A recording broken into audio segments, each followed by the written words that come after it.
Mock test number 90 में आपका स्वागत है बच्चों। 90 मॉक टेस्ट में हम 10 क्वेश्चन लगाएंगे, बेहतरीन क्वेश्चन लगाएंगे जो आपके एग्जाम की दृष्टि से बहुत ही ज़्यादा महत्वपूर्ण है। कॉपी पेंसिल लेके बैठे और आप भी मेरे साथ 10 क्वेश्चन लगाते हुए चलेंगे, बनाते हुए चलेंगे। देखेंगे आप 10 क्वेश्चन में से कितना क्वेश्चन ठीक करते हैं, उसको आप बताना। अगर आप वीडियो कंप्लीट देख रहे हैं तो कॉपी पेंसिल लेके जरूर बैठे और क्वेश्चनों को अटेम्प्ट करें। तो पहला क्वेश्चन मेरे आपका स्क्रीन पे है। ये आपका धारा नाव से संबंधित प्रश्न है। इसमें क्या दिया गया है? आपका नाव धारा के प्रतिकूल 434 किलोमीटर की दूरी 62 घंटे में तय करती है और धारा के अनुकूल यानी कि धारा के साथ 648 किलोमीटर 72 घंटे में तय करती है। शांत जल में नाव की चाल ज्ञात करनी है मुझे। शांत जल में नाव की चाल निकालने के लिए मुझे क्या करना पड़ता है? अगर भाई अनुकूल की चाल जो भी है, धारा की दिशा में अनुकूल की चाल, अनुकूल में चाल प्लस प्रतिकूल चाल, प्रतिकूल में चाल, प्रतिकूल में चाल, उन दोनों का जोड़ करके बटे कर देते हैं हम 2 जी 2। अगर धारा का वेग निकालना होता फिर प्लस के स्थान पर करते जी हम माइनस। तो देखें यहाँ पे 434 किलोमीटर उसने तय कर रखी 62 घंटे में, तो धारा के प्रतिकूल 62 घंटे में तय करी, तो उसकी स्पीड कितनी हो जाएगी जी?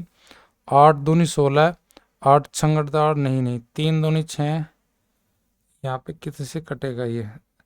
34 है जी, ये 36 नहीं जी, 34 है। तो देखिए 7 से सीधा सीधा कट जाएगा, यानी कि 62 घंटे में तय करी, तो यानी कि उसकी धारा के विपरीत दिशा में चाल है जी 7 किलोमीटर प्रति घंटा। अगर 648 अगर वो गया है किलोमीटर क्या घंटे में 72 में, तो फिर उसने कितने किलोमीटर प्रति घंटे की चाल से तय की होगी जी? धारा की दिशा में करी होगी जी उसने 9 किलोमीटर प्रति घंटे की चाल से। बस इन दोनों की चालों का जोड़ करके मैं 9 प्लस 7 बटे 2, यानी कि 9 और 7 का जोड़ हो जाएगा 16, 16 का आप हो जाएगा जी मेरे पास 8। तो धारा के जो दिशा में 9 किलोमीटर जाता है, धारा के विपरीत में 7 जाता है, तो उसकी शांत जल में चाल हो जाएगी जी 8 किलोमीटर प्रति घंटा, जो कि ऑप्शन मेरी दी गई है प्रथम में। क्वेश्चन नंबर 2, 13 वर्षों के लिए 33% वार्षिक दर से 22,450 पर साधारण ब्याज के तहत मिश्र धन ज्ञात कीजिए। मिश्र धन यानी कि हमारा अमाउंट। मिश्र धन का मतलब होता है जो मिला होता है। मिश्र धन का मतलब जिसमें धन के साथ में क्या होता है जी? आपका ब्याज भी जुड़ा रहता है, यानी कि मूलधन प्लस ब्याज, मूलधन प्लस ब्याज, वो होता है हमारा मिश्र धन। तो मूलधन मैं अपने साइड से ले लेता हूँ जी, उसकी वैल्यू आपका ने मुझे मिश्र धन दिया है 22,400, ये ऑलरेडी मुझे दिया है 22,450 रुपये, और मुझे निकालना है जी अब उसका ब्याज। ब्याज एक साल में 33% है, 13 साल में कितना ब्याज बनेगा? तो 13 में गुना कर दीजिए 33 की, 13 में गुना 33 की करेंगे 13 थी 39, 13 थी 39 और आपका 41, यानी कि टोटल ब्याज 409% हो जाएगा। अगर मैं 409% निकालने के लिए जरूरी क्या है कि मैं यह कर लेता हूँ कि मूलधन का देख लेता हूँ कितना टोटल बन जाएगा गुना ये। अगर मेरा मूलधन 100% है, यानी कि 22,400 की वैल्यू 100% है, तो 100% में मुझे ब्याज मिलेगा 409। तो टोटल मेरे पास मिश्रधन जो परसेंट में होगा वो होगा 509, यानी कि 509% का मीन्स हो जाएगा। इसका परसेंट हटाने का लिए मैं बटे में करूँगा 100, यानी कि वो अपना हो जाएगा 5.09 गुना, 5.9 गुना हो जाएगा, 5.09 गुना हो जाएगा कौन? 22,450। अब मैं पहले इसमें 5 की गुना कर लेता हूँ। 0, 5 पंजे 25, बच गए 2, 5 चौक 20, 2 22, बच गए 2, 5 दूनी 10, 5 दूनी 10, 0, 5 पंजे 25, 5 चौक 20, 2 22, 5 दूनी 10, 2 12 हासिल लग गया आपके पास। 1 5 दूनी 10, 10 और 1 11, इनके 1,11,250, 1,11,250 यानी कि इसमें 1,38,000 के आसपास नहीं जाने का ये। 1,08,760 से भी ऊपर चले जाएगा इसका मान। ये 1,00,000 आपका 28,000 के पास नहीं जाना है, क्योंकि 1,12,000 जो आता है 250 और 5 की गुना करने पर आता है। अगर 0.09 की मैं गुना कर लूँ तो ये मैक्सिमम कितना बढ़ सकता है? मैक्सिमम एक ही मान लो, एक ही मान लो तो 0.9 की गुना कर लेता हूँ मैं जल्दी से। 22,4,059, 9 में गुना कर लेता हूँ। 0, 9×5 = 45, 9 × 36, 36 और 4 40, 9 दूनी 18, 18 और 4 22, हासिल लग गए 2, 9 दूनी 18, 18 और 2 20 और पॉइंट लगाएगा 2 के बाद। 2 के बाद यानी कि यहाँ पे आ जाएगा मेरा। अगर मैं ये जोड़ दूँ उसमें 2000 कितना जी, 2020.50 तो मेरा टोटल आ जाएगा जोड़ 0,5,0,5,2,7, 2 2 2 4 और 1 और 1 यानी कि लगभग ही आ जाएगा 1,14,200 के समथिंग, यानी कि 1,18,000 के आसपास मेरा ये फाइनल आंसर चला जाएगा लगभग में। यानी कि यहाँ मेरा आंसर ऑप्शन 4 नियर अबाउट में चले जाएगा। तो राइट आंसर मेरा ऑप्शन 4 हो जाएगी। क्वेश्चन नंबर 3, एक ट्रेन अमृतसर से कांगड़ा तक 96 किलोमीटर प्रति घंटे की चाल से और वापसी में 98 किलोमीटर प्रति घंटे से अब आती है। वह कुल यात्रा 194 घंटे लगते हैं। तो अमृतसर से कांगड़ा के बीच की मुझे निकालनी जी दूरी। तो दूरी निकालने के लिए फॉर्मूला यहाँ पे जहाँ 2 चाल होती है यार, एक से जाती है और एक से वापस आती है, यानी कि पहली स्पीड गुना दूसरी स्पीड और दोनों का टोटल आने जाने का अगर समय दिया है कुल समय, तो दोनों की स्पीड का हम क्या करेंगे जोड़। अगर अंतर दे रखता तो फिर नीचे हम अंतर करते, पर लेकिन कुल योग दे रखा टोटल टाइम दिया तो नीचे फिर स्पीड का हम क्या कर लेंगे जोड़, टोटल टाइम। तो टोटल टाइम यहाँ पर कर लेंगे। बस यहाँ से सवाल मेरा बन जाएगा 96 गुना आपका 98, 98 का जोड़ हो जाएगा 194, 194 और गुना टोटल समय कितना लग रहा है जी मेरा 194, 194 से 194 कैंसिल हो जाएगा। 96 कितना घाट है, 100 से 4 घाट है कम है, और जी 98 कितना कम है जी 2। अब इनकी गुना करेंगे, पहले 4 और 2 की गुना करेंगे, 4 दूनी 8, 2 अंक नहीं बने तो अपनी तरफ से 0 बढ़ा लीजिए। 2 96 से घटाओगे तो 94, 98 में से 4 घटाओगे फिर भी 94, तो इन दोनों की जो गुना होगी 98 और 96 की वो आ जाएगी जी 94,108। और 94,108 के लिए मेरे पास ऑप्शन कौन सी दी है, 94,108 के लिए ऑप्शन में जो दी है 4th। नेक्स्ट क्वेश्चन मेरा 4, एक घड़ी 1,76,064 रुपये के प्रति घड़ी के दर से बेचता है। यानी कि एक घड़ी 1,76,064 की बेचता है, हालांकि वह क्रमशः 20 और 30% की 2 क्रमिक छूट देता है। तो अंकित मूल्य कितना था? तो अंकित मूल्य यानी कि मार्क प्राइस में मान लेता हूँ एम था मेरा, मार्क प्राइस मेरा MP था, यानी कि और उस पर मैं अगर 20% की छूट करता हूँ तो 20 माइन घटामा 100 में तो मार्क प्राइस का 80%, फिर 80 का फिर 30% छूट कर दी तो 100 में से 30 घटामा 70 और बराबर हो जाएगा जी 1,76,064। अब यहाँ पे मुझे अंकित मूल्य निकालना, एम का मान निकालना, तो मैं क्या करूँगा इनके बटे परसेंटेज हटाने के लिए 0 लगा लूँगा, यानी कि 100 लगा लूँगा। सॉरी 0 से 2 0 कैंसिल होगी, 100 यहाँ गुना में चले जाएगा मेरा और बटे में चले जाएगा जी मेरा क्या 8 गुना 7, 8 गुना 7 मैं यहाँ रख के सोल्व कर लूँगा, मेरा आंसर बन जाएगा। देखिए 7 दूनी 14 बच गए, 3 हो गए 36, 5 सते 35 बच गया, 1 हो गए 10, 7 कम 7 बच गए, 3 हो गए 36, 5 सते 35 बच गया, 1 7 दूनी 14, तो ये कट गया 7 से।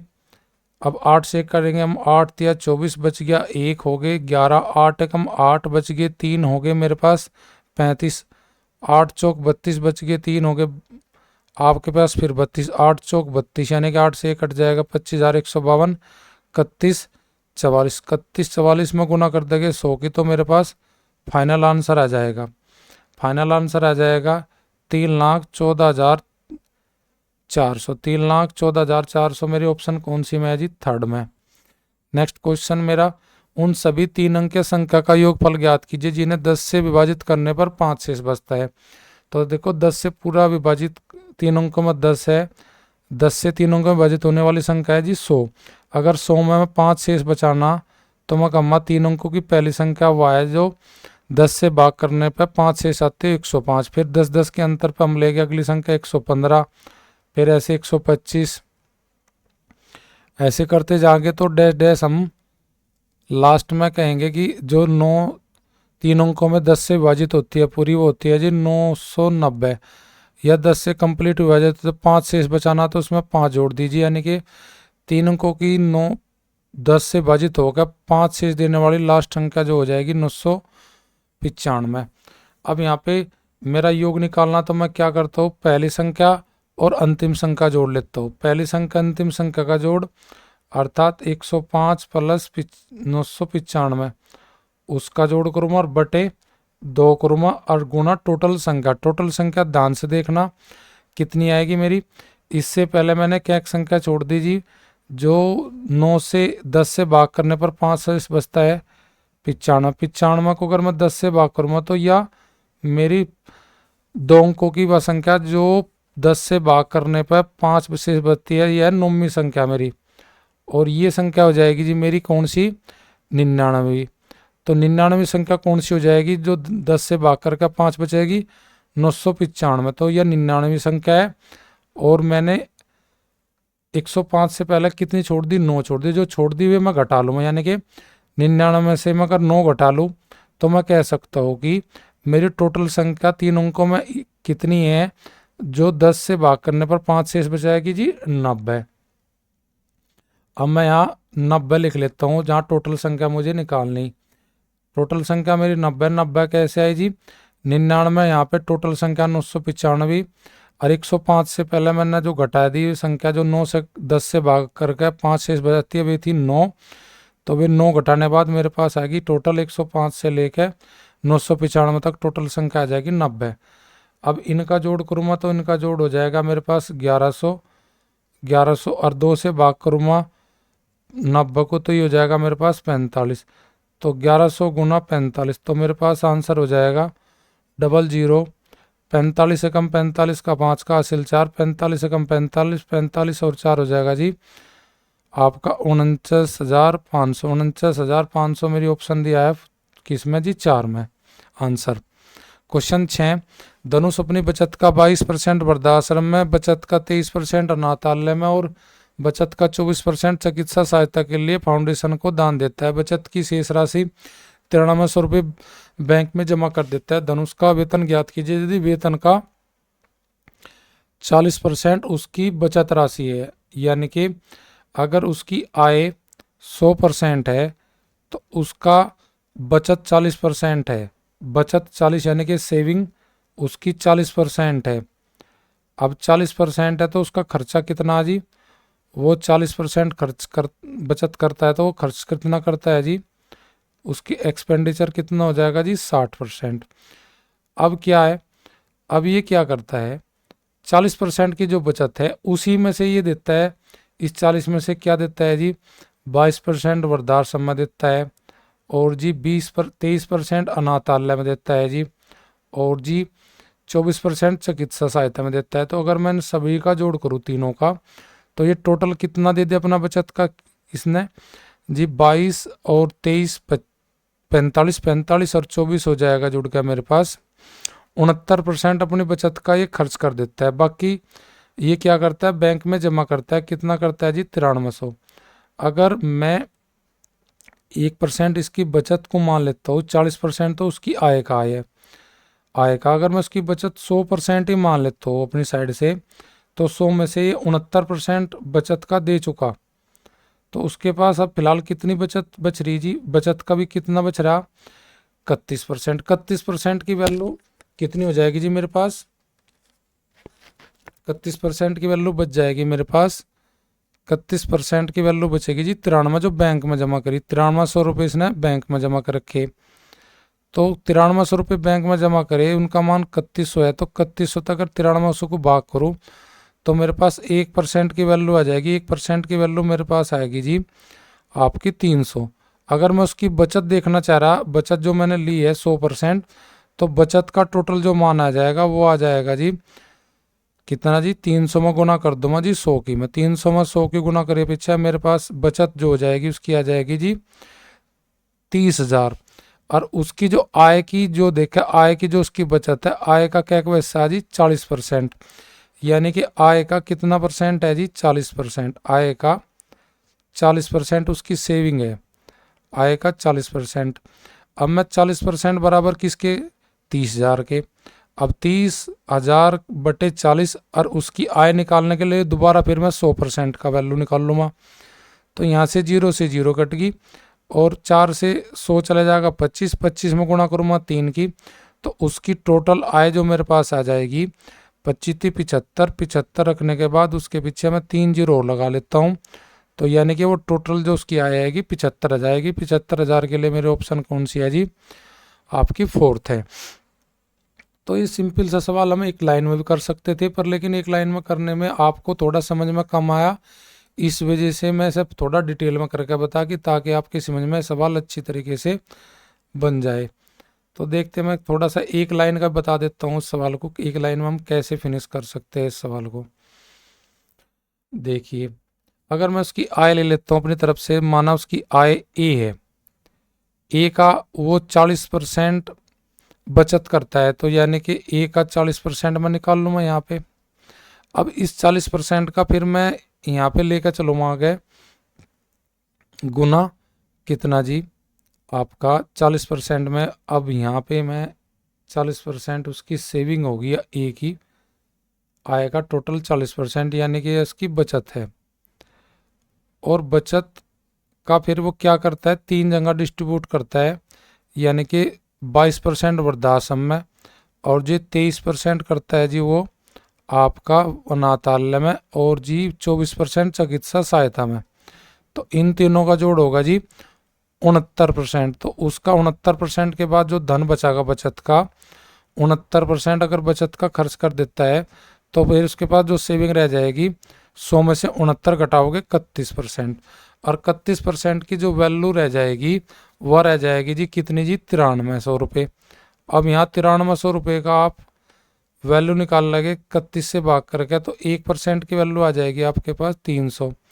तो 300 हमारी जो है वह किसकी है, 1% की। अगर मैं बचत उसकी टोटल मान लेता हूँ अपनी तरफ से 100, तो बचत हो जाएगी उसकी कितनी जी, 100 में गुना करूँगा किसकी, 300 की, तो ये हो जाएगा 30,000।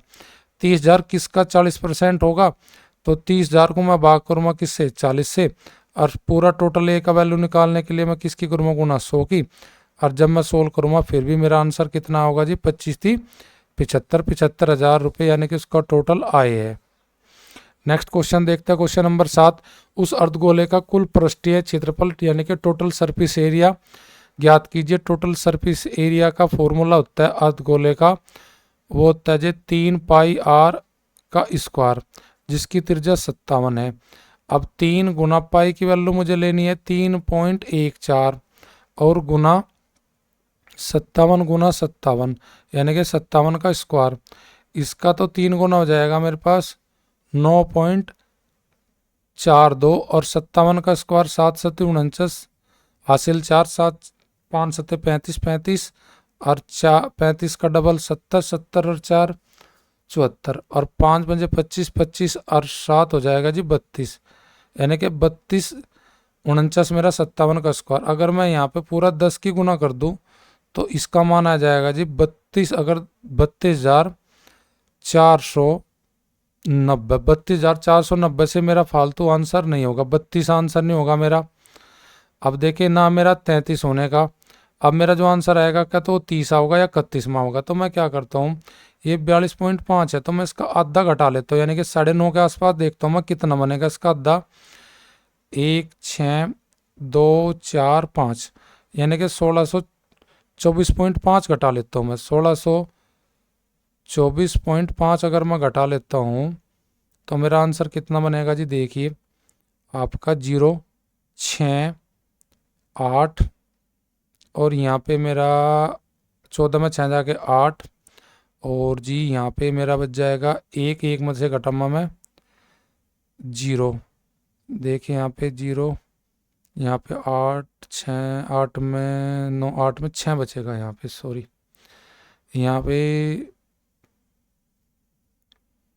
कितना बचेगा जी?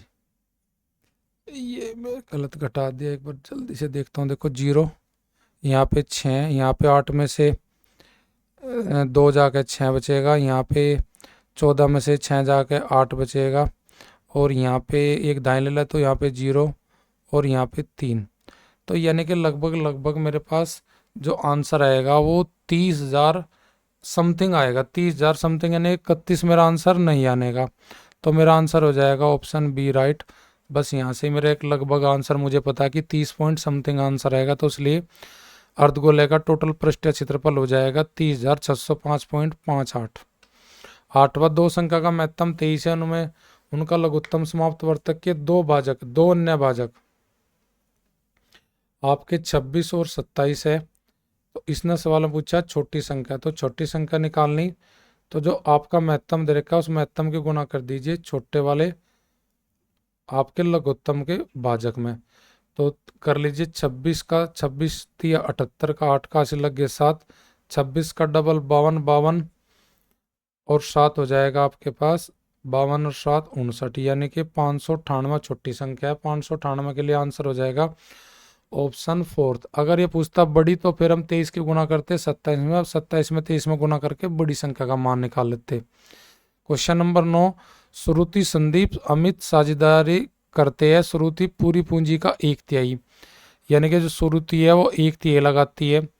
श्रुति जो है वो अपनी पूंजी का कितना लगाती है जी? 1/3, टोटल पूंजी का 1/3, यानी कि अगर 3 रुपये लग रहे तो श्रुति लगाओगी इस पूंजी में 1 रुपया, जबकि संदीप उतने ही रुपए का योगदान करता है जितना श्रुति और अमित मिला के करते हैं। वर्ष के अंत में कितना लाभ होता है? 1,20,000 का। तो अमित को कितना धन प्राप्त हुआ? तो देखिए यहाँ पे सवाल को बनाने के लिए जब श्रुति 1 रुपया लगाती है 3 में से और जी आपका अमित श्रुति जितना टोटल धन लगाते हैं इन दोनों के योग के बराबर लगाता है जी, कौन जी? संदीप। संदीप। तो देखिए हम कैसे बनाओगे जी। अगर इसने 1 रुपया ले लिया 3 में से, तो अब जो रुपए बचे वे बचे जी 2 रुपये लगाने के लिए। अब 2 रुपये से बांटने की श्रुति अमित का जोड़ बराबर आ जाए किसके जी? संदीप के। तो मैं क्या करता हूँ कि संदीप को दे देता हूं मैं इसमें से 2 में से, देखिए 2 रुपये में से मैं दे देता हूं, इन दोनों का जोड़ करूंगा मैं, 1/3 योगदान करती है। तो मैं आधा अगर अमित को दे दूं, आधा हिस्सा, तो अमित और श्रुति का टोटल जोड़ हो जाएगा 1 और आधा यानी कि 1.5। और इसमें से 2 में से अगर मैं आधा हिस्सा दे दिया अमित को, तो मेरे पास संदीप के लिए कितना हिस्सा बचा जी? 1.5। और 1 और 0.5 का जोड़ हो जाएगा 1.5 और 1.5 ही मिल जाएगा फिर किसे? संदीप को। तो यानी कि उनमें जो धन बटेगा वो धन बटेगा जी आपका किस अनुपात में जी? आकि श्रुति को 1 यूनिट मिलेगी तो आधी यूनिट बनेगी अमित को और जी संदीप को मिलेगी 1.5 यूनिट। तो इस प्रकार हम धन का वितरण करेंगे यहाँ पे। तो इसका पॉइंट हटाने के लिए हम 10 की गुना कर देंगे सभी संख्या में, तो वो पॉइंट हट जाएगा हमारा। तो इनका अनुपात आ जाएगा 10 की गुना करने के बाद 10, 50, 5 और जी 1.5। तो यानी कि 5 से डिवाइड करेंगे, इसका तो मान आ जाएगा 2, इसका आ जाएगा 1 और इसका आ जाएगा जी 3। अनुपात का योग करेगा, अनुपात का योग आ जाएगा 6, 6 में टोटल मान दे रखा जी 1,20,000। 1,20,000 को जब 6 से भाग करेंगे तो 1 यूनिट का मान आ जाएगा जी 20,000। और मुझे धन निकालना था जी किसका जी? अमित का। और अमित की जो यूनिट दे रखी है वह दे रखी जी 1। तो 1 में गुना करेंगे 20,000 की, तो अमित का मान आ जाएगा धन का 20,000 और 20,000 मेरा फाइनल आंसर होगा अमित के लिए। 20,000 के लिए ऑप्शन मेरी हो जाएगी ऑप्शन सेकंड। क्वेश्चन नंबर 10, 1750 क्या 1750 में गुणनखंडों की संख्या ज्ञात कीजिए। तो 1750 के पहले आप फैक्टर कर लीजिए, फैक्टर करते जाएंगे, यानी कि इसका 2, 8 दूनी 16 बच गया 1, 7 दूनी 14, 5 दूनी 10, 2 से ये डिवाइड फिर हमारा नहीं होगा। 8 दूनी 16, 7 दूनी 14, ठीक है।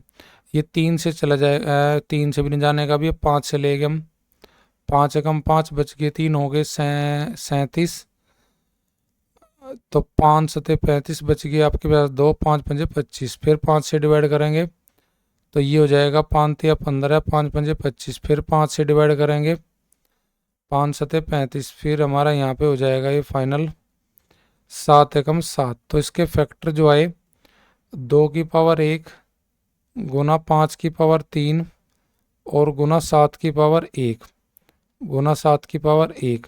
तो यहाँ से जो मेरी घात आई उनमें 1 का अपनी तरफ से प्लस करके मैं घात को बढ़ा लेता हूँ, यानी कि 1 का 2 कर लूँगा, 3 का 4 कर लूँगा, 1 का 2, तो यहाँ पे हो जाएगा 2, यहाँ पे हो जाएगा 4 और यहाँ पे हो जाएगा 2।